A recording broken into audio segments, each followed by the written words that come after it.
Tired of ads interfering with your favorite sports podcasts? Good news. Ad-free listening is available on Amazon Music for all the music plus top podcasts included with your Prime membership. Stay ahead of the game by downloading the Amazon Music app for free or go to amazon.com/sports ad free. That's amazon.com/sports ad free to catch up on the latest episodes without the ads. SRBMedia.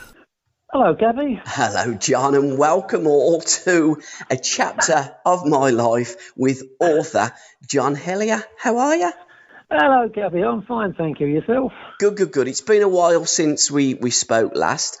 Just before we get into the conversation about your new book, which is a very exciting book, and I can't wait to get a signed copy of it myself. You'll be amongst the first. Thank you. Let's talk about some of your previous work. Okay, yeah, sure. I mean, where do you want to start, Gabby? Well, you're big with the small faces, aren't you? You wrote that magnificent book about Ronnie, and you also co-wrote one, I believe, about Steve Marriott. Steve, I mean, on the book front, as I say, I co-wrote Steve Marriott's biography, All Too Beautiful, with Paolo Hewitt back in 2004.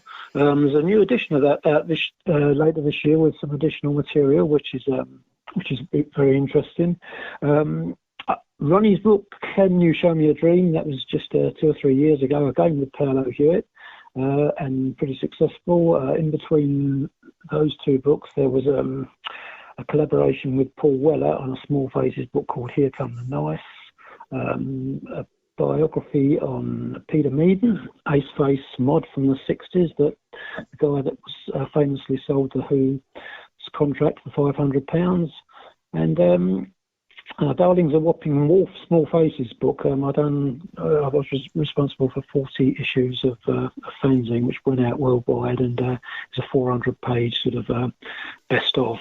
On the book front, that's pretty much it. I mean, other than that, I've been responsible for putting on a Ronnie Lane Memorial Show at the Royal Albert Hall in 2004. The Steve Marriott Memorial Show at the London Astoria in 2001, and hosted Small Faces conventions in central London for 20 years. That's just a few things that I've been up to, matey. It keeps me busy, keeps me off the streets. Absolutely first class, and some quality work with, I've got to say, some quality people. Now, this is just as high class as your previous encounters. It's an audience with the governor, Alan Hudson. How different and how difficult was it writing previous books in music and being so immersed in music all your life to write a book about one of the greatest footballers that's ever graced a football pitch? Incredible. Yeah. Well, I mean, very easy, really. Because firstly, I mean, if it was nice for me to actually change the genre, if you like. You know, people associate me so much these days with music and modern, all those sort of things. So it's very, very nice to do something a little bit different. But there's nobody else, no other footballer really in the history of the game that I would rather have written the book with. Because, I mean, Alan Hudson was my total hero from way back in the early 1970s. I mean, he was the guy, for me anyway, that had it all. You know, he had style, flamboyance, charisma. He had all those things in abundance, but not only on the football pitch, off the football pitch as well. I mean, he was, complete with all that sort of Kings Road clobber, if you like. He was just the coolest guy around. He really was. And also a massive lover himself in his own right of music.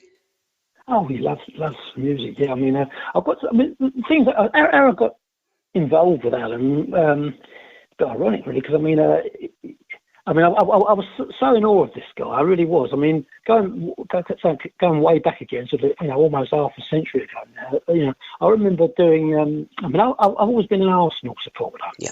Now, but I did the unthinkable one Saturday afternoon and made the trip to West Ham to watch Alan Hudson play for Chelsea against West Ham. I just went there just to see Alan Hudson, and I still remember that day so vividly because, as well as sort of marvelling over his magnificent footwork, there was me also marvelling over his sort of haircut. Yeah. And as shallow as that sounds, for me as an old sort of 60s mods, looking the part was sort of everything.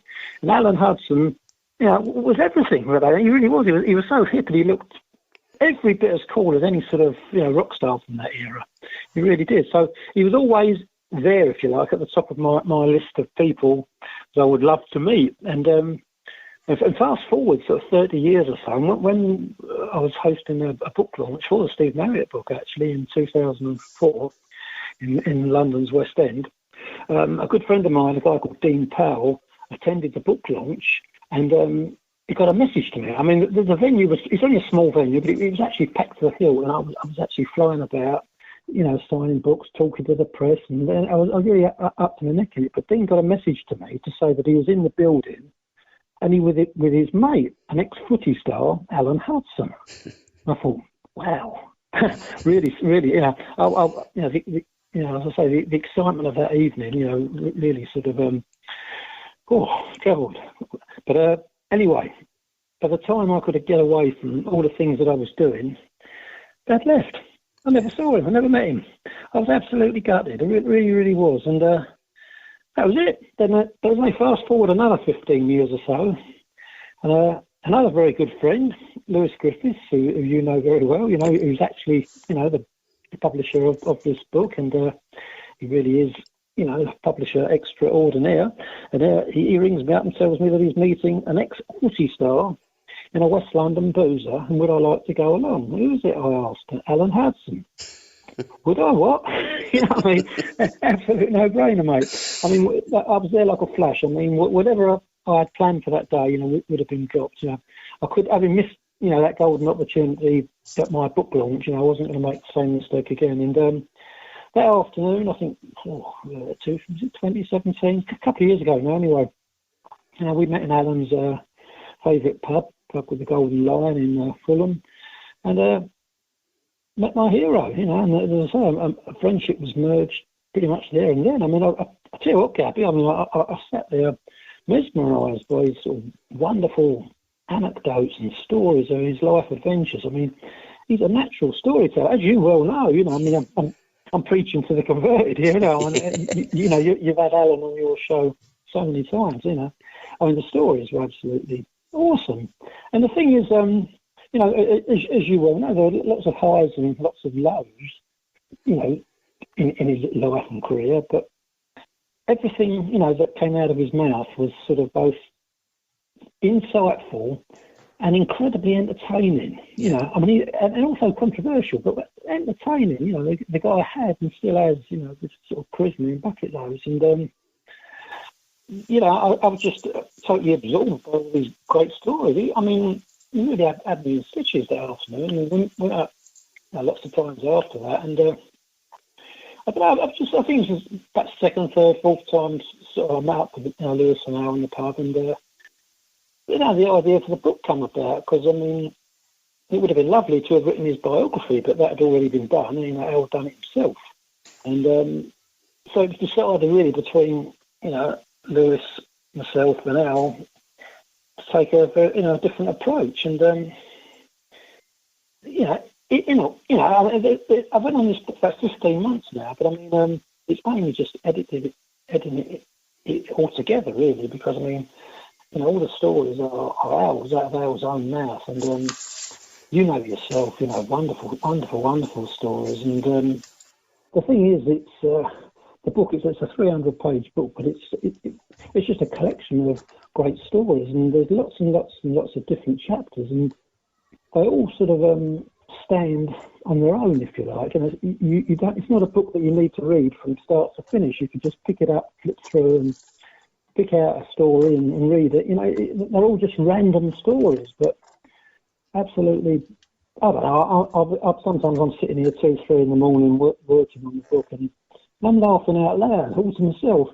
There's just unbelievably. I think it's quite a unique sort of football book. I've read so many football biographies, and some good ones, but I've never really found one with the humour, if you like, that this one's got. And everything that comes out of Al's mouth is true. He's that sort of guy. He doesn't exaggerate or make things up. I mean, wonderful, wonderful stories, and you would have heard most of them yourself, but I mean, it's nice to get them all down in print.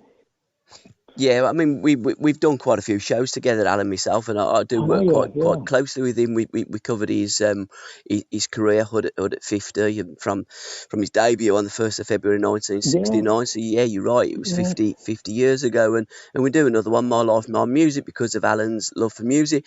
What also comes across with Alan is such a lovely, humble guy, and I know for a fact he absolutely loves you and Lewis, and he loves getting down the booze and having a few with you pair of lads. Lovely, yeah, it's lovely, yeah. And I was with him yesterday, we done a TV show together yesterday for London Live, and he speaks incredibly well of you as well, Gabby. So, it's just, the type of guy that he is, and if he likes you, he likes you. And fortunately, for me and you and Lewis, we come out on the good side. But no, I think he's great, and as I say, with those. He's great company. He's always got great stories to tell, and yourself. I mean, it hasn't all been about ups and downs. Ups, is it? There's been lots of downs as well. But he's a very positive guy. He really is.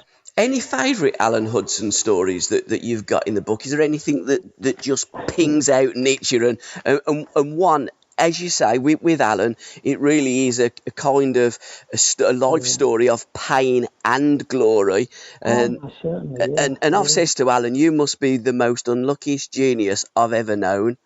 I think so. But I mean, Alan was what still is. He's very much his own man, isn't he? I mean, he reminds me a lot of Steve Marriott, in terms of I've done Steve's book, and Steve was the same. He was always his own man. I think done things his way, if you like, and he wasn't anybody. He wasn't somebody to compromise, if you like, and in a way, in life, sometimes that works against you. I mean, you perhaps come up against obstacles and perhaps don't earn a good living from it, as much as the guys, if you like, that do play the game, but it's something in a person that's there to be admired. Well, I think so anyway. I mean, I'll tell you what. I mean, read. I've got a sample copy back recently from the printer. I know Lewis has had a first print run done because we're doing a launch on Sunday. But I just been briefly sort of running through it over the last few days, and I still find myself giggling at some of the stories. I mean, there's some great ones here, and you've probably heard them. But I mean, one in particular, I can't really remember off the top of my head, going too deeply. Is the one where he talks about sponsorship in the old days. Yeah. Have you spoken about that one? Where where the groundsman or whoever sort of used to paint stripes on the boots. It's such footballers that wanted to wear their own boots, but wanted sponsorship from certain companies. That they would sort of paint logos on the side, stripes, to make them look as if they were something that they weren't really. Yeah. But of course, that all sort of when you're playing out in the pouring rain, those stripes they wash off by half time. So I mean, there's things like that. I mean, true story. They used to do all those sort of things. Very, very good. But I mean, I keep talking about the humour, but I mean, there's lots of insight into the game, during Al's time in the book as well, but very, very sort of interesting insight. And all the big players in the game are in the book, but again, as you would know, Gabby, there's one name that just appears so much more than any other, and it's not George Best or Bobby Moore, it's Tony Waddington, isn't it? Stoke City manager. Yeah. He was undoubtedly sort of Al's benchmark. He was his level of quality, if you like, was used as standard when comparing to others, and it's clear from reading this book, writing it as well, that he was Al's biggest hero in the game. Not all the others, the so-called superstars. It was Tony Waddington. Tony Waddington really comes out in this book very, very well. Well, it was Wad the God that pretty much convince the media and England's press to give Alan Hudson his debut against West Germany, because Revy and Alan will swear black is blue, and he's absolutely right that Revy picked him to fail. He could have picked him in games previously because he'd been involved in the England setup, but that was really due to Tony Waddington. And when Alan went back to Stoke City, I mean, Alan jokingly says he only wanted me back because he was missing his drinking partner. And I've said to Alan on many occasions, if Tony Waddington would have had Alan Hudson at 17 and Alan Hudson would have stayed injury free, Alan Hudson would have made over 100 caps and appearances for England. No question about that, in my opinion. I do agree with you. I mean, when you look at Al's England career and if you like the lack of it, and the reasons why, it's sort of criminal, isn't it? Yeah. When you look at some of these fairly, mediocre sort of players that end up with 30 or 50 or 60 caps to their name, these days, it's unbelievable that people like Alan Hudson and one or two others I can think of, Steve Perryman and Charlie George, people like that, Yeah. They were all a little bit rebellious, and it sort of worked against them, didn't it? But great footballers. I think when you express your opinions and when you play in a certain way, and certainly in days gone by, and players like Alan Hudson and Tony Curry and Frank Worthington and Stan Bowles and Charlie and so on and so forth were all deemed mavericks. Rodney Marsh, another one that springs to mind. These were players that the established England setup and blazers and school ties didn't like those type of players because they couldn't control those kind of players. But those were our heroes, and those were the players that made us as kids put a pair of boots on and try and replicate that when we played on a Saturday or a Sunday for our school or for our Sunday team. Oh, I agree wholeheartedly. I really do. They were also like players, other players. Yeah. Would love them. I know that Alan was a big influence on people like Gather and Glenn Hoddle. Yeah. People like that. They both speak so highly of him. I think Alan told me, he probably told you as well, that he played against Glenn Hoddle when Glenn Hoddle made his debut. Mm. And I think Alan, rated him and was very encouraging and said gave him words of encouragement. And I think that stuck with Glenn all through his sort of career. But people like that, if you've got people like that sort of, looking up to you and more or less basing some of their success on sort of watching you previous, that says a lot, doesn't it, for the likes of Alan. Yeah, and some of those other names that you just mentioned, Yeah, for sure. I don't think you'd have many other football players talking a young player through his debut when he's playing against you. But that's just what Alan Hudson is. He's the most giving, most humble, most appreciative person that I've come in contact with in my life. And some of these stories, people will say, "No, you're joking. You've embellished that," and truly, it hasn't been embellished. What you see with Alan Hudson is what you get. Sometimes you might have to calm it down a bit because people probably wouldn't believe the truth, but it is the truth. Thanks, John.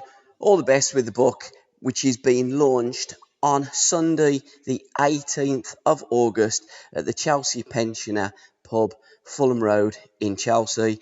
And you can buy the book online at Alan's website, alan-hudson.co.uk. SRBMedia. Tired of ads interfering with your favorite sports podcasts? Good news. Ad-free listening is available on Amazon Music for all the music plus top podcasts included with your Prime membership. Stay ahead of the game by downloading the Amazon Music app for free or go to amazon.com/sports ad free. That's amazon.com/sports ad free to catch up on the latest episodes without the ads.